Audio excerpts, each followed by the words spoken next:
il revient.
Shalom, frères et sœurs, je suis le frère Ditor et je continue aujourd'hui le thème de l'évangile de la repentance et du pardon des péchés. Père Dieu très haut, je prie au nom de Jésus que celui qui est au son de ma voix ne m'entende pas, mais toi, et retienne tout ce qui vient de toi, que ce qui n'est pas de toi soit effacé de ma mémoire, au nom de Jésus. Amen. Bien-aimé, un frère dans le Seigneur pendant des années m'a dit que le Seigneur Jésus nous a commandé de prêcher la bonne nouvelle et non sur le péché. Il a continué en disant que le problème du péché est réglé à la croix, ce que j'approuve d'ailleurs, mais il a déduit de là en disant que nous devons juste dire aux gens que Jésus est mort pour leur péché plutôt que de leur dire de ne plus pécher. Il me dit que si nous faisons cela, les gens ne vont pas se convertir. En fait, ce que j'ai compris, quand il a utilisé le mot convertir, il voulait dire les gens ne vont pas venir à l'église.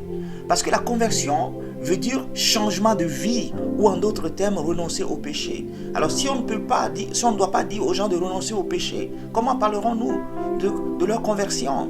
Donc la notion de conversion d'après lui, c'est que les gens ne viendront pas à l'église.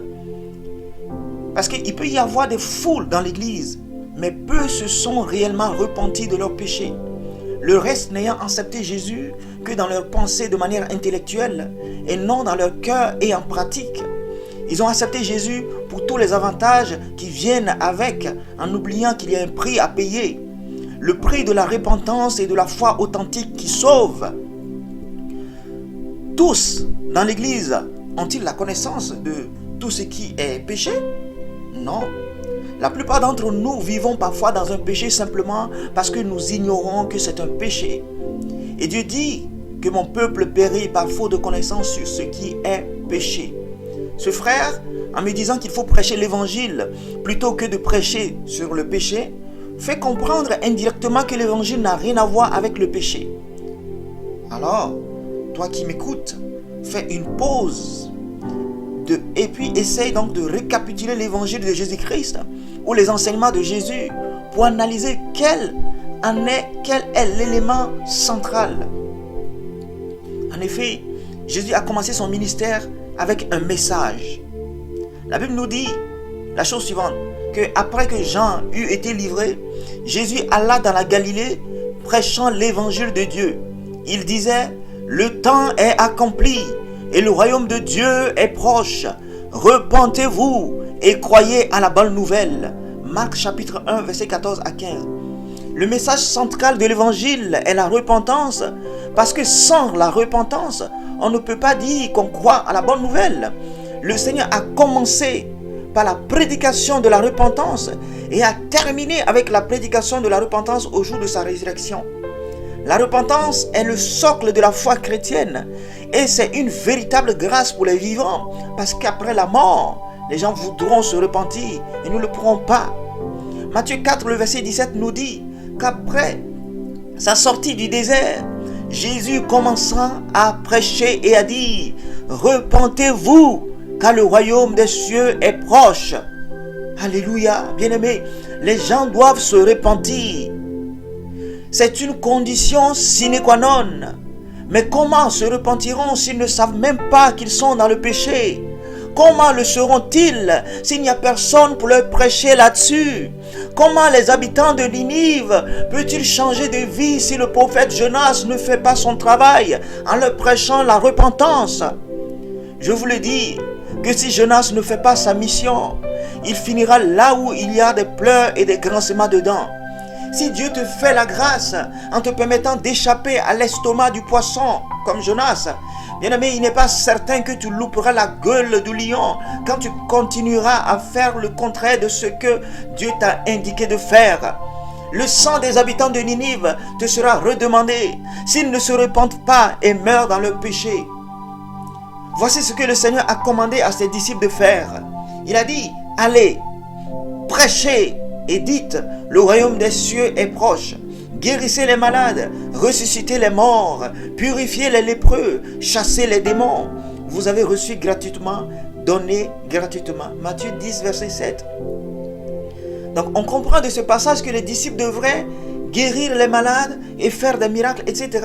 Et ils doivent prêcher un message et dire que le royaume des cieux est proche. Mais qu'est-ce qu'ils devraient prêcher? Quel est ce message?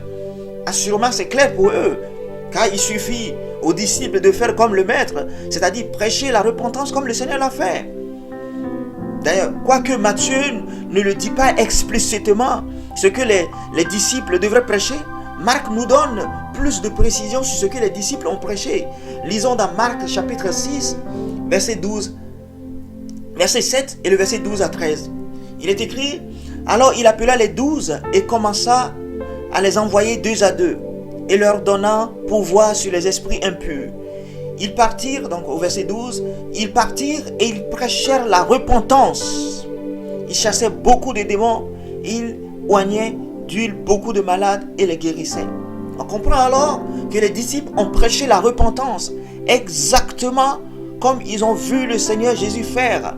Et Pierre, le jour de la Pentecôte, après avoir expliqué ce qui leur est arrivé aux habitants de Jérusalem, il a présenté le pont par lequel les hommes doivent passer pour arriver au salut. Dans Acte 2, verset 37, on peut le lire. Il est écrit, après avoir entendu ces discours, ils eurent le cœur vivement touché. Et ils dirent à Pierre et aux autres apôtres, hommes frères, que ferons-nous? Autrement dit, ils sont encore dans l'ignorance. Que ferons-nous? Les gens ne savent pas ce qu'il faut faire. Ils disent, que ferons-nous?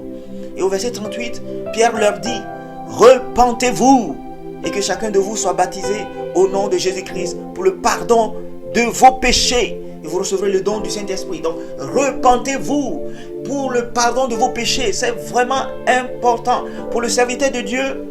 Amener son auditoire à la repentance, à la réconciliation et à une intimité sincère avec Dieu est son objectif ultime. Le miracle, si cela arrive, n'est qu'un point de contact pour présenter Christ et amener les cœurs à l'obéissance de la foi en Jésus-Christ. Paul disait ce qui suit aux Corinthiens.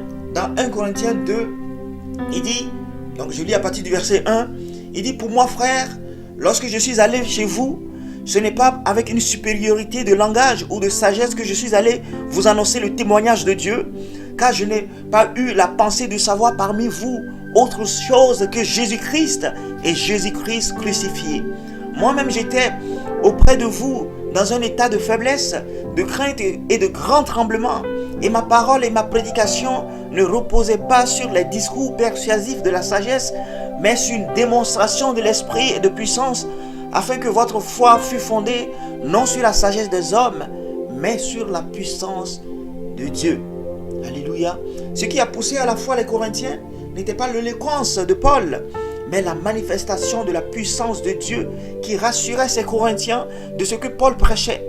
Les miracles ont cette facilité de déchirer les voiles de la sagesse humaine afin d'être moins résistants à la bonne nouvelle de Jésus-Christ. Et lisons un cas pratique d'un miracle opéré par Pierre, sinon par le Seigneur Jésus-Christ au travers de Pierre et Jean. Dans le livre des Actes chapitre 3, encore au verset 11, il est dit, comme le paralytique qui était guéri ne quittait pas Pierre et Jean, tout le peuple, étonné, accourut vers eux au portique dit de Salomon. Et Pierre, voyant cela, dit au peuple: Hommes israélites, pourquoi vous étonnez-vous de cela? Pourquoi avez-vous les regards fixés sur nous, comme si c'était par notre puissance ou par notre piété que nous eussions fait marcher cet homme? Le Dieu d'Abraham, d'Isaac et de Jacob, le Dieu de nos pères, a glorifié son serviteur Jésus, que vous avez livré et renié devant Pilate, qui était d'avis qu'on le relâchât. Mais vous avez renié le saint et le juste, et vous avez demandé qu'on vous accordât la grâce d'un meurtrier. Vous avez fait mourir le prince de la vie, que Dieu a ressuscité des morts. Nous en sommes témoins. C'est par la foi en son nom que son nom a raffermi celui que vous voyez et connaissez. C'est la foi en lui qui a donné cet homme cette entière guérison en présence de vous tous. Et maintenant, frères, je sais que vous avez agi par ignorance, ainsi que vos chefs. Mais Dieu a accompli de la sorte ce qu'il avait annoncé d'avance par la bouche de tous ses prophètes, que son Christ devrait souffrir. Il termine en disant ceci: repentez-vous donc et convertissez-vous pour que vos péchés soient effacés. La repentance est une condition sine qua non, comme je l'ai dit tantôt, pour le pardon des péchés. Et sans le pardon des péchés, nul ne peut voir le royaume de Dieu. Alléluia.